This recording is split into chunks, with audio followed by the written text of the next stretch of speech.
Mes frères et sœurs d'Afrique, sortis des mêmes entrailles que moi, la mère Afrique, j'aimerais que nous prenions le temps de suivre cette vidéo.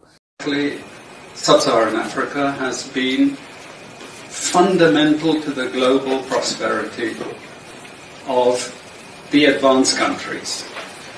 Okay? And Africa had a role to play. It has a role as a raw material producer.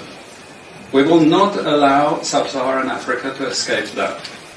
Okay, we do everything to keep Sub-Saharan Africa where it is, also impoverished. It's absolutely vital for the prosperity of everyone else. So let's get clear about that. Okay, and this means all the economic structures, all the global institutions, and the economics we teach everyone is all designed to keep Africa exactly where it is. And whether it is Europe or US or now China, it's always the same. We need Africa to be impoverished because we need those raw materials and we need them dirt cheap. Okay, so that's the message. It doesn't mean to say that there's nothing Africans can do. Of course there is. Okay, but this is the opposition that they're fighting. This is what it's about. Because if Africa does do something different, I assure you living standards of all those in Europe and North America and Asia is going to fall. Okay? And that is a big price to pay. I assure you that the West is not going to allow that without a big fight. Okay, so this is what it's fundamentally about. What I want to show you is how these structures are operating. It's just 20 minutes, so we can't do very much, but just to give you a little bit of an idea. And why I keep the ideology part there is because we are part of the producers of ideology. At universities and academic institutions, we are complicit in this whole enterprise. Okay, so the job of many Western academics is to convince Africans they have to keep doing what they're doing. Okay? And to show them it's your fault that you're poor. It's not our fault. It's your fault that you're poor. You know? So this is what we do in academic institutions, and I want to show that as well.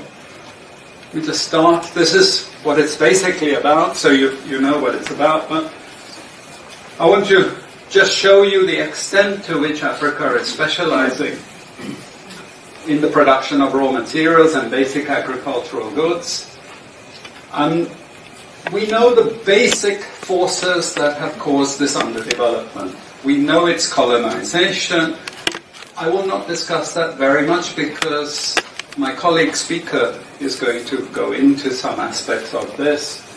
But I do want to discuss the global economic structures, the global financial institutions, and economic ideology, briefly, to give you a flavor of those.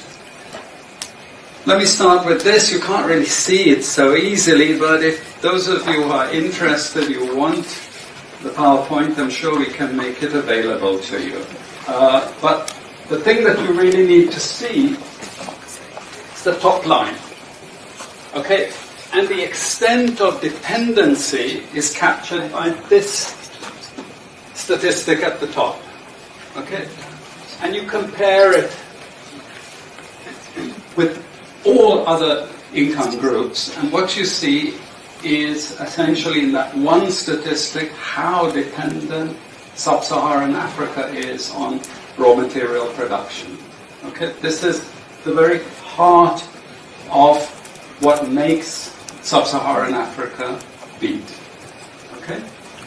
Here, just to have a look at one very important additional statistic, with all this export coming from Sub-Saharan Africa, how much does Sub-Saharan Africa account for in terms of global trade value?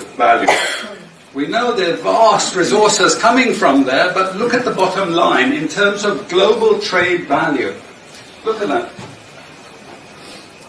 0.5%, 1975, 0.95%, going down to 0.1. To 0.1. Meaning that with all these vast resources being produced, how much are they getting for it? Nothing. Nothing. This is a very significant piece of data. Then I just want to show you what has happened to Sub-Saharan Africa, because what we know, and from all studies, no country ever develops without manufacturing. Okay, producing raw materials will not take you anywhere. Producing basic agricultural goods will not take you anywhere. And let's have a look at how much manufacturing activity takes place in Sub-Saharan Africa. We can look over the last 15 odd years, 15, 20 years. And we see manufacturing has actually declined as a percentage of the total. This is percentages of total production in Sub-Saharan Africa. How much of it is accounted for by manufacturing? So this figure here is 17% of the total.